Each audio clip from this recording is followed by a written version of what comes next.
Want to keep your best staff? This 3-step system works every time to combat turnover and potentially improve nurse retention by the end of this video. But you'll be able to do it quickly and do a great job helping your staff. In the past, many clients have had trouble with overwhelm. At the end, stay 2-minute drill will help your staffers that are dealing with this as long as they implement. Have you ever looked around your workplace? Just looked around and realized that your best people are the ones on the edge of burnout, the ones who, go above and beyond. They're actually exhausted, frustrated, and they're losing hope. They're not leaving just for better pay. You know that, right? They're leaving because they're tired of feeling unappreciated, overworked, and emotionally drained. See, change fatigue sets in, and it's wearing them down. Constant shifts in policies, protocols, and expectations. But what if I told you that keeping your best people is not only impossible? In the military, we had this drill sergeant in AIT. He would say to us, it's cayenne pepper hot. And what that meant was whatever he was about to say after cayenne pepper hot was important enough that we needed to write it down. So what I'm about to share with you is I'll write you downer. Listen, by 2030, we'll be short 1 million nurses. Now, just sit with that for a moment. That's heavy. Like when I think of the gravity of what that means. What? Right? Now, to give you a little bit more tidbit, many of you may already know that number.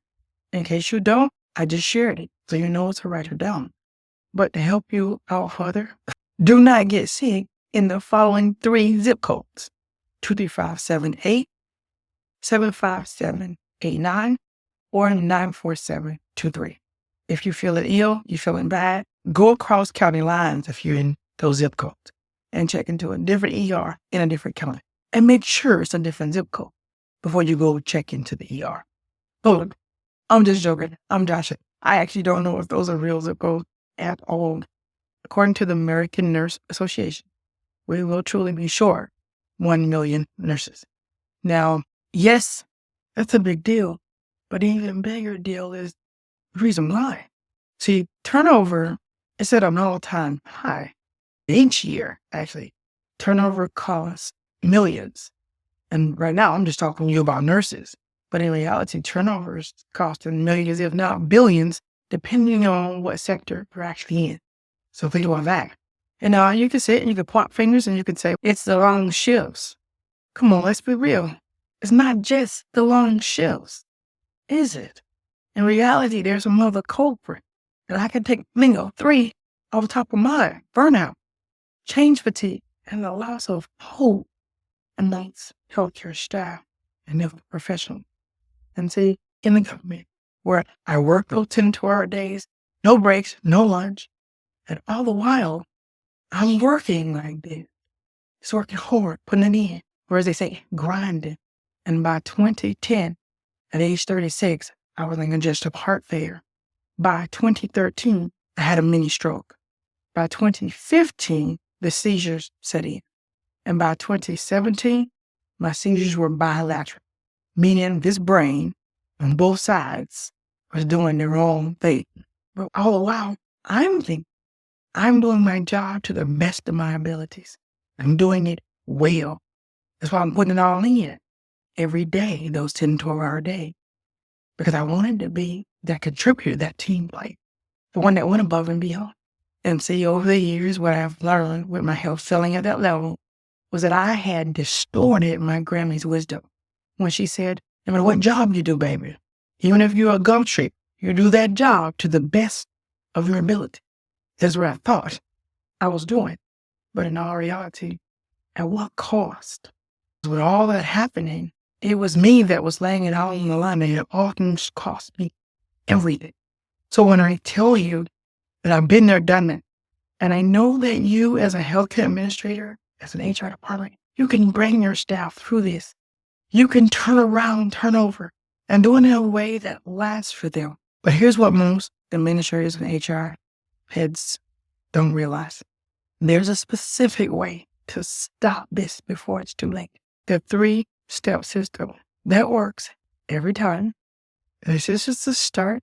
Like step one, build resilience from day one. Most workplaces only focus on productivity, not on sustainability. The teams that last are the ones trained in resilience properly. But there's intricate details, aren't there? Resilient teams handle change better. They bounce back faster. They stay longer. Do micro recovery moments at work. These are quick little breaks, resilience training, and mental resets. Step two, reduce change fatigue before it destroys your staff and your team's morale. Constant change isn't how we handle it, though, is. The best staff leave when they feel powerless over the changes. A real world strategy to begin to implement, build predictable change systems. Ensure that there's clear communication, that your staff has involvement in the decision, and that there are structured transitions. So that way change isn't prepared, something's in play. So you maneuver together. Step three, recognize and reward your top talent, but in such a way that it's authentic. See, when people feel seen, they stay.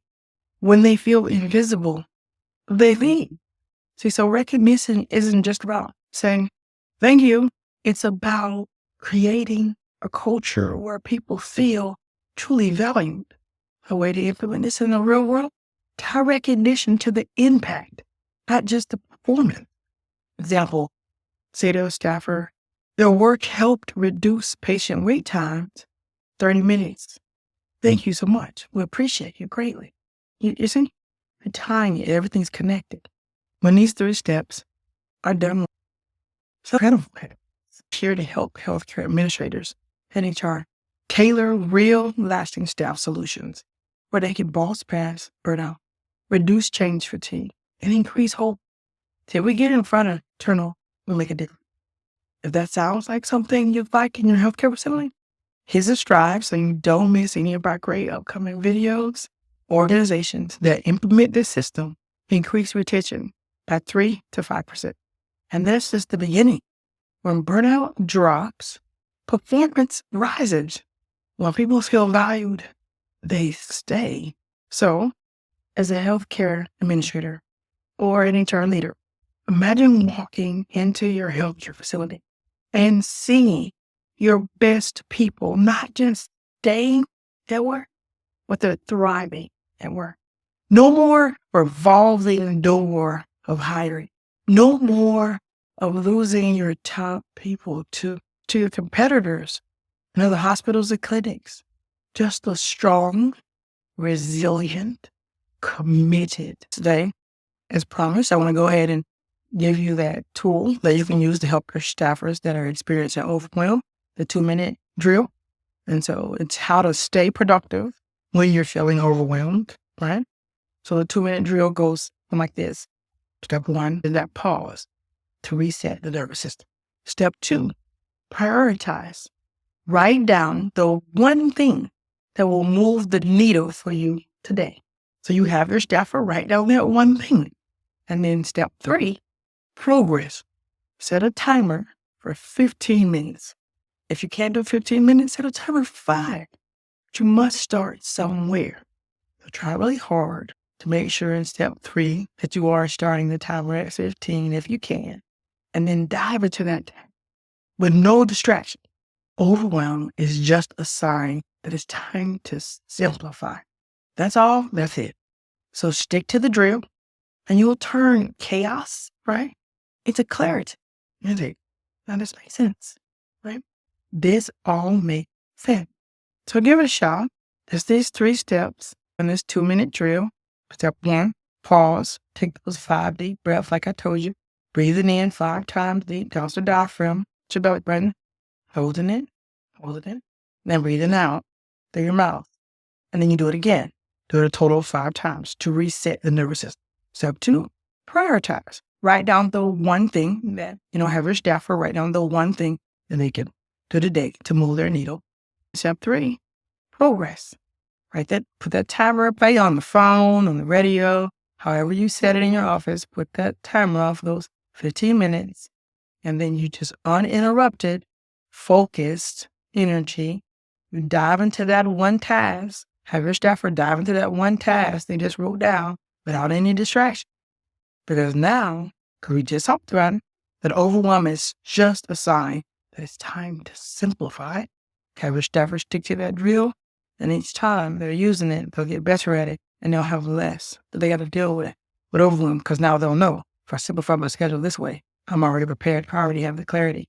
Make sure your staffer that's dealing with overwhelm is using the 2-minute drill in those 3 steps.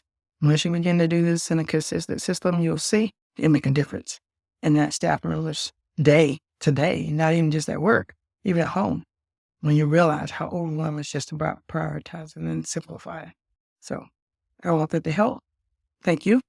And as a result, if anything that you've heard here, I'm sure the 2-minute drill will be of service to your staffers that are experiencing overwhelm.